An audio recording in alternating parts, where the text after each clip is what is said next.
Thank you. Your Eminence, Your Excellencies, members of the clergy, Alan Nance Smith, Donald and Melania, and all the distinguished guests. Earlier tonight, Al reminded me that when the first Al Smith ran for president, he chose as his running mate the progressive senator from Arkansas, Joseph T. Robinson, who was one of my husband's political heroes. This work that you do through the dinner, Al, you've done it now for 30 years, is such a labor of love. You've been a hero for both the children of the Archdiocese and for the city of New York. And I think we all owe Al Smith a great, great round of applause.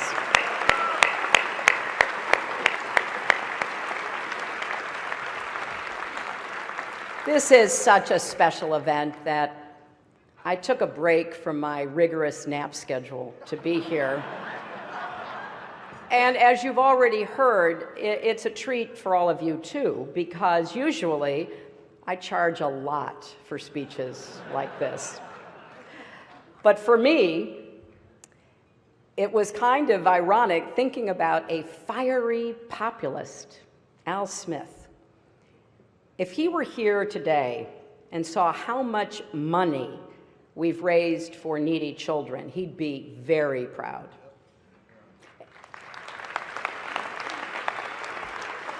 And if he saw this magnificent room full of plutocrats celebrating his legacy, he'd be very confused. It's a special honor to be here with Your Eminence. Now, I know, Your Eminence, you were criticized for inviting both Donald and me here tonight. And you responded by saying, if I only sat down with those who were saints, I'd be taking all my meals alone.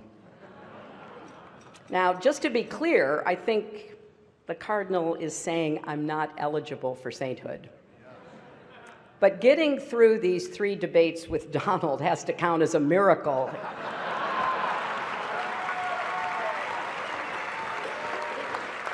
So I guess I'm up against the highest, hardest stained glass ceiling. But Your Eminence, you do deserve great credit for bringing together 2 people who've been at each other's throats. Mortal enemies, bitter foes. I've got to ask, how did you get the governor and mayor here together tonight?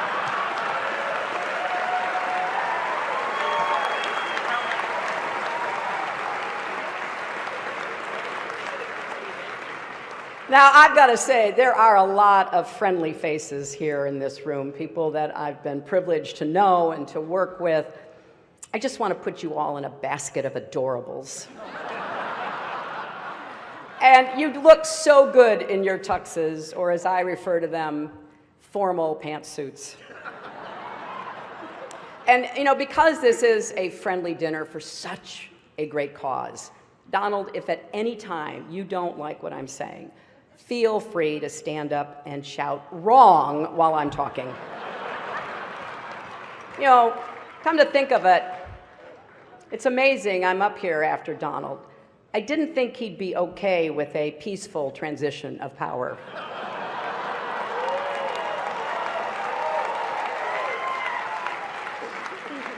And Donald, after listening to your speech, I will also enjoy listening to Mike Pence deny that you ever gave it. I've had the privilege of being at the Al Smith dinners in years past, and I always enjoy it. But remember, if you're not happy with the way it comes out, it must be rigged. And it's always a special treat for me to be back in New York, a city that I love and which I think truly embodies the best of America. Don't you think?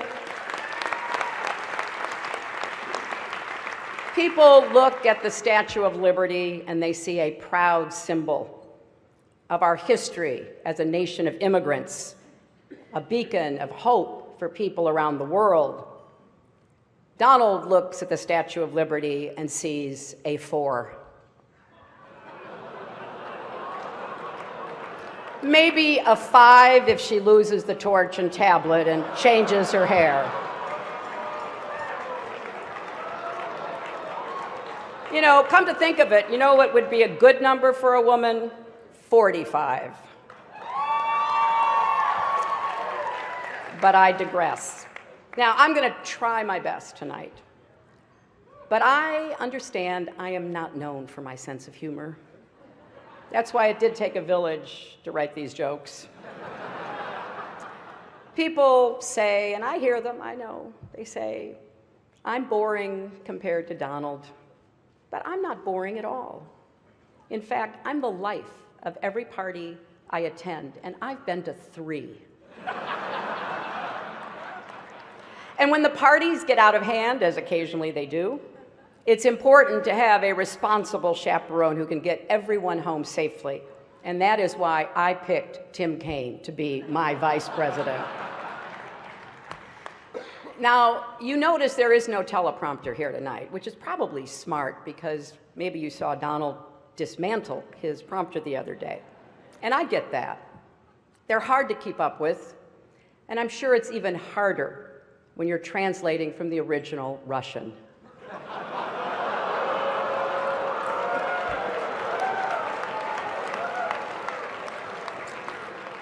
But every year, this dinner brings together a collection of sensible, committed, mainstream Republicans, or as we now like to call them, Hillary supporters.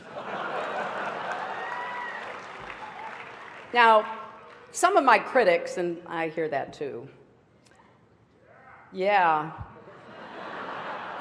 they think I only say what people want to hear. Well, tonight that is true. And here's exactly what you want to hear. This election will be over very, very soon.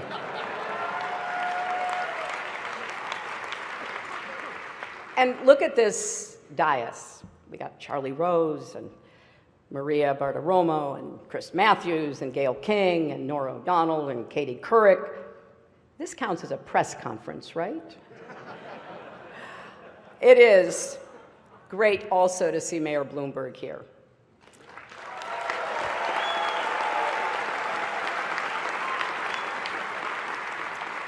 It's a shame he's not speaking tonight. I'm curious to hear what a billionaire has to say.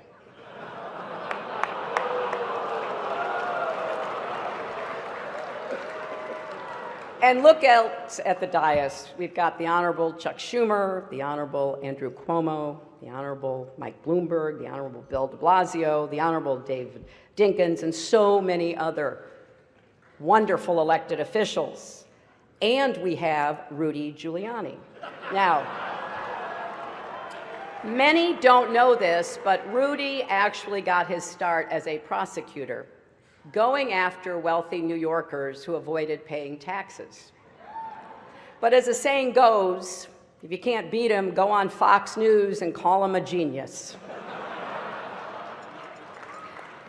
So as I've said, we've now had our third and thankfully final debate. Sharing a stage with Donald Trump is like, well, nothing really comes to mind. There is nothing like sharing a stage with Donald Trump. Donald wanted me drug tested before last night's debate. And look, I gotta tell you, I am so flattered that Donald thought I used some sort of performance enhancer. Now, actually, I did. It's called preparation.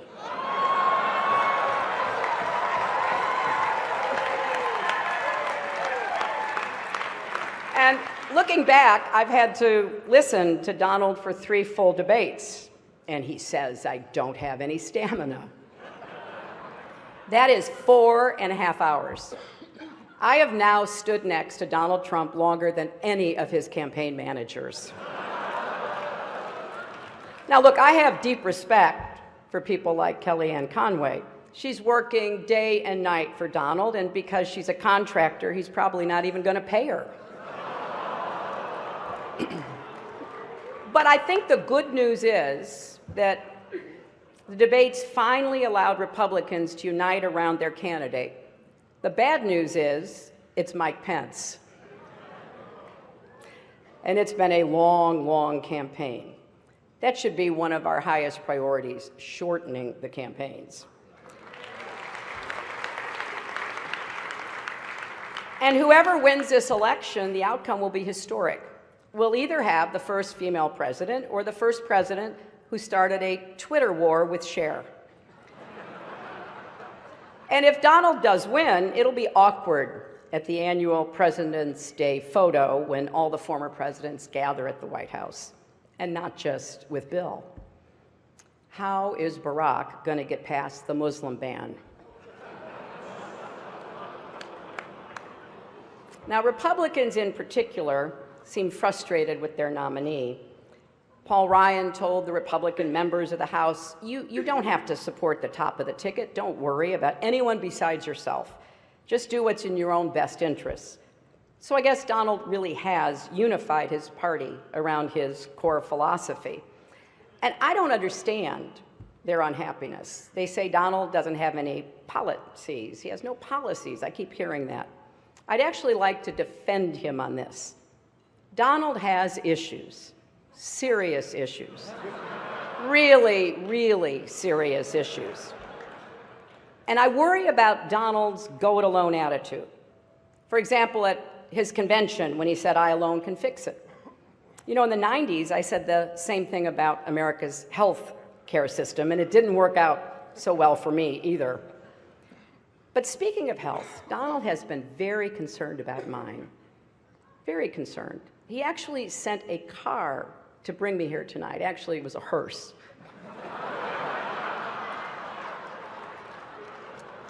But I kind of want to just put the information out there so everybody can draw their own conclusions and you can judge our relative health.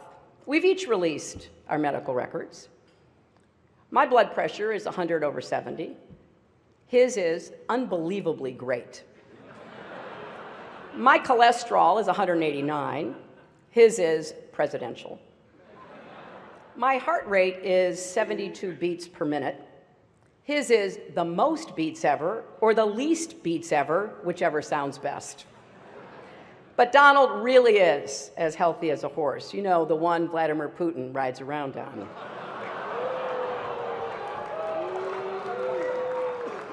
But I can say without fear of contradiction tonight that I will be the healthiest and youngest woman ever to serve as president.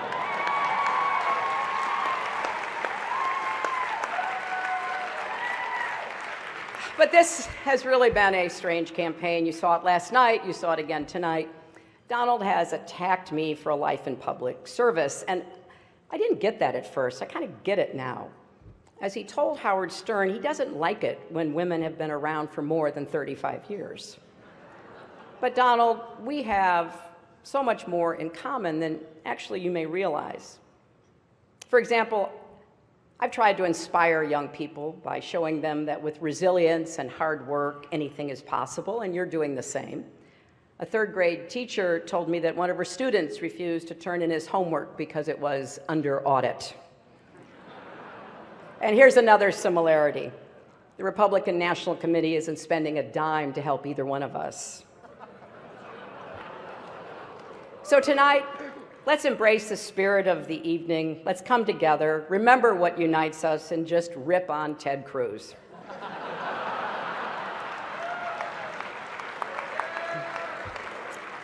I hope you enjoyed my remarks tonight. I said no to some jokes that I thought were over the line. But I suppose you can judge for yourself on WikiLeaks in the next few days. Donald will tell us after the benediction whether he accepts that this dinner is over. He has to wait and see. But there's nothing funny about the stakes in this election. In the end, what makes this dinner important are not the jokes we tell, but the legacy that we carry forward. It is often easy to forget how far this country has come. And there are a lot of people in this room tonight who themselves, or their parents or grandparents, came here as immigrants, made a life for yourselves, took advantage of the American dream and the greatest system that has ever been created in the history of the world to unleash the individual talents, energy, and ambition of everyone willing to work hard. And when I think about what Al Smith went through, it's important to just reflect how groundbreaking it was for him, a Catholic, to be my party's nominee for president. Don't forget, school boards sent home letters with children saying that if Al Smith is elected president, you will not be allowed to have or read a Bible. Voters were told that he would annul Protestant marriages. And I saw a story recently that said people even claimed the Holland Tunnel was a secret passageway to connect Rome and America to help the Pope rule our country. Those appeals to fear and division, can cause us to treat each other as the other. Rhetoric like that makes it harder for us to see each other, to respect each other, to listen to each other, and certainly a lot harder to love our neighbor as ourselves.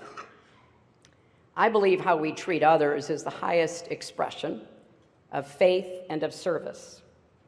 Now, I'm not Catholic, I'm a Methodist, but one of the things that we share is the belief that in order to achieve salvation, we need both faith and good works.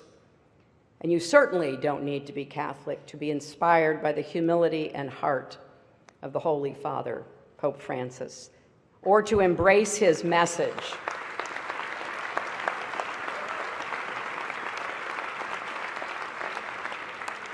His message about rejecting a mindset of hostility, his calls to reduce inequality, his warnings about climate change, his appeal that we build bridges, not walls. Now, as you may know, my running mate, Tim, is Catholic and went to Jesuit schools, and one of the things he and I have talked about is this idea from the Jesuits of the Magis, the more, the better. Well, we need to get better at finding ways to disagree on matters of policy while agreeing on questions of decency and civility. How we talk to each other, treat each other, respect each other.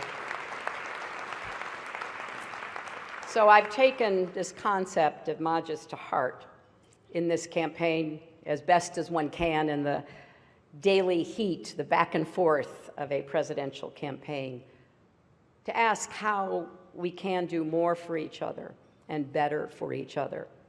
Because I believe that for each of us, our greatest monument on this earth won't be what we build, but the lives we touch. And that is ultimately what this dinner is all about. And it's why it's been such a great honor to join you all again. Thank you.